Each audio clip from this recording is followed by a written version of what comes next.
Inherited beliefs are generally your truth until light is directed at the shadow that's been created by trusting the lie.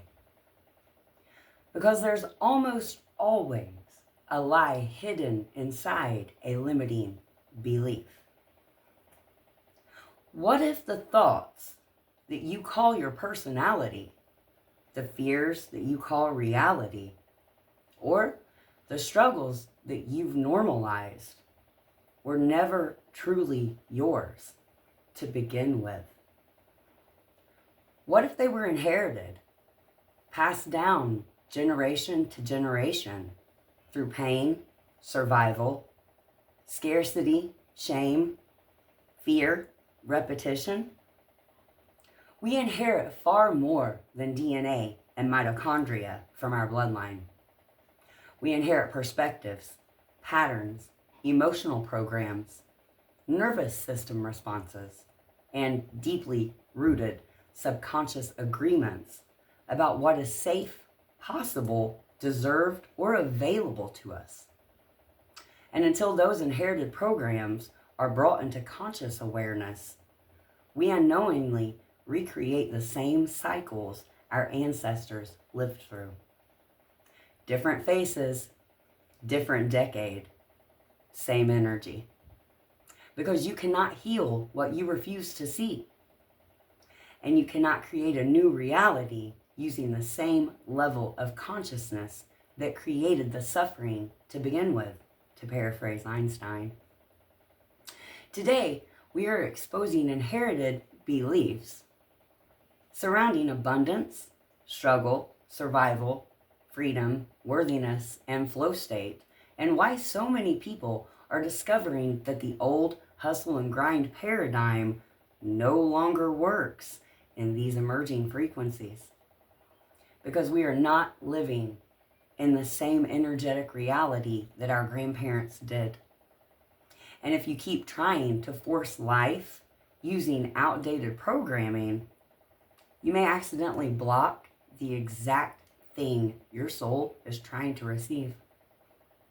I'm Sarah Sigma, and this is What the Frequency, a place where remembering is sacred, healing is rebellion, and love is the frequency that never fades.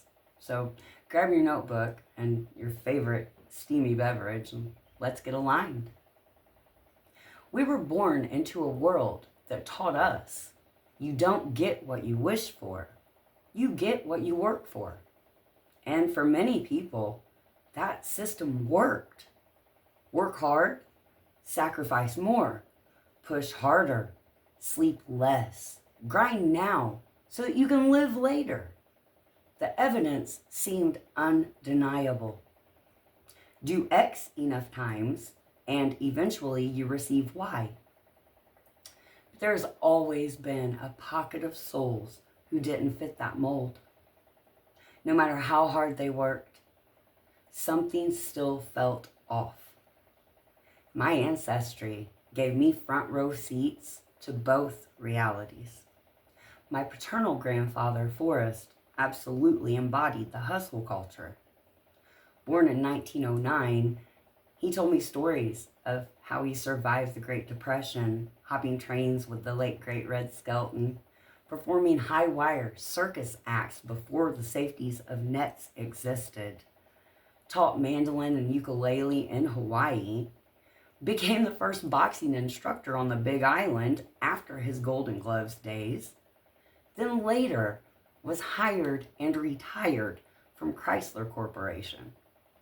He worked hard, believed deeply in grit, and received the rewards.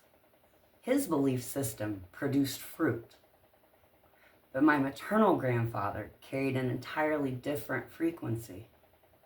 Born deep in the Appalachian hollers of eastern Kentucky, he witnessed coal miners leave before sunrise, knowing some would never return home because of the nature of the work that they did. That perspective planted a subconscious root. If I work every day of my life, eventually there will come a day that I don't make it home. That became his core energetic program. Not laziness, not lack, fear. And whether we realize it or not, our lives bloom from our deepest beliefs. Because inside many beliefs, there's a lie we unknowingly accept as truth. My maternal grandfather was once offered a position at the Chrysler Corporation as well. The very opportunity that could have shifted our family lineage economically for generations. But because he couldn't sign his own name, the position was rescinded. One moment, one wound, one humiliation, and the ripple echoed through generations. You see, trauma doesn't only pass through genetics, it passes through perspectives. One grandfather believed hard work creates freedom. The other believed freedom matters more than working yourself to death. Perspective really is everything. So let me ask you something. When you think about abundance, what do you actually believe? Not what you say you believe. What do you feel? Because if your nervous system associates money with exhaustion, love with betrayal, success with burnout, or visibility with danger, then subconsciously, you will repel the very thing your conscious mind says that it wants. That's why some people work endlessly and still feel empty. And this is where the collective is beginning to wake up. Because we live in different times now. Reality is no longer supporting the hustle and grind culture that we were overly devoted to for the last 100 years. Spirit warned me over 2 years ago that the energetics were changing, that a day was approaching where no amount of force, effort, wit, strategy, wanting, wishing, or working would produce the desired outcome. Excuse my stutter. And we are living in those frequencies right now. The more grounded we become, the more still we remain, the more aligned that we are, the more life opens naturally. Understand this. The Age of Aquarius was never about escaping Earth. It was about evolving consciousness. The new Earth isn't a separate planet. It's a new way of perceiving reality in the Earth that we're on. New systems, new structures, new beliefs, new energetics.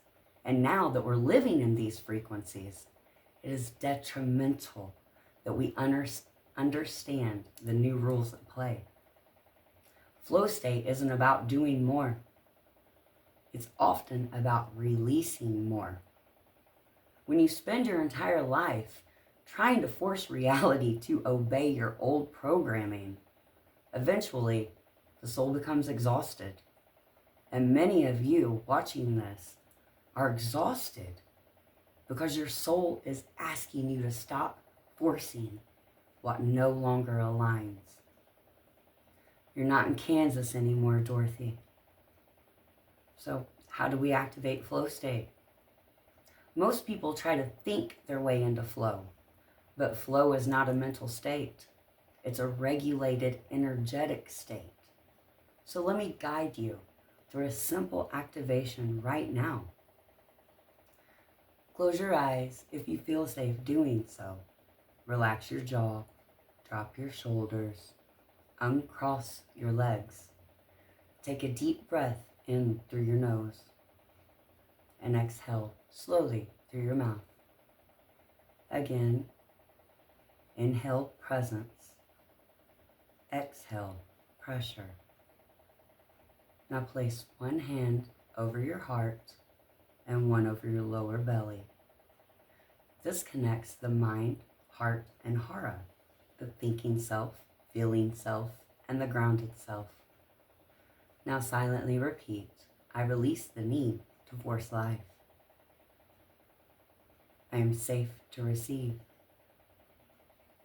I trust what is aligned for me. I soften into flow. I no longer chase what is meant to arrive. I become magnetic through alignment. Now visualize golden light moving down above your head, through your heart, through your belly, and deep into the earth beneath you. Grounded, present, safe.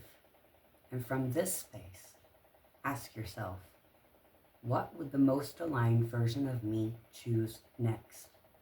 Not 10 years from now, not even tomorrow, just next. That's flow state. Not panic, not force, not obsession.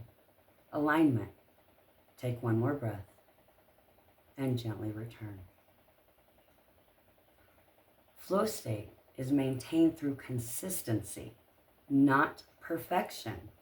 Here's what helps. 1. Protect your nervous system. Your body cannot receive abundance while living in survival mode. Rest. Hydrate. Breathe deeply. Reduce overstimulation. Your nervous system is your manifestation portal. 2. Stop over-consuming. Many people are spiritually constipated. Too much content, too much advice, too much noise. Wisdom is not gained by endless consumption. Wisdom is the embodiment of one's own experiences. 3. Follow energy before logic. If something consistently drains your life force, pay attention. Your soul often whispers before it screams. It's much easier to realign yourself at first stirrings instead of using practicality to convince yourself that a little more time or understanding is needed just to drain you of even more life force before deciding to make a different choice. When you fall out of alignment, because yes, it happens to all of us, here are 3 ways to recalibrate quickly. 1, return to the body. Get out of your head. Walk barefoot. Stretch. Breathe. Drink water. The body brings you back to now. 2, observe without shame. Do not attack yourself for being human. Awareness without compassion becomes self-punishment. Witness the pattern, then choose differently. 3, ask, what am I believing right now? Every emotional spiral has a root belief beneath it. Find the root, because again, you must change the root to improve the fruit. So tell me in the comments below what you're most aligned with right now. Abundance, love, travel, healing, purpose. We are intentionally building a high vibrational community here at WTFrequency, and the Temple of Remembrance already exists energetically on Gumroad. When aligned, it will fully anchor into the physical realm too. If this video resonated, please subscribe, tap the bell, and join us. Many people have noticed they're mysteriously unsubscribed lately, so double check your notifications. And if you're ready to deepen your work, I created a free Ground to Receive activation waiting for you at the Gumroad community. It's completely free and designed to help regulate the nervous system, ground your energy, and reconnect you to your natural receiving state. And remember, flow state isn't earned through suffering. It's accessed through alignment. Until next time, stay awake, stay gentle, and stay harmonic.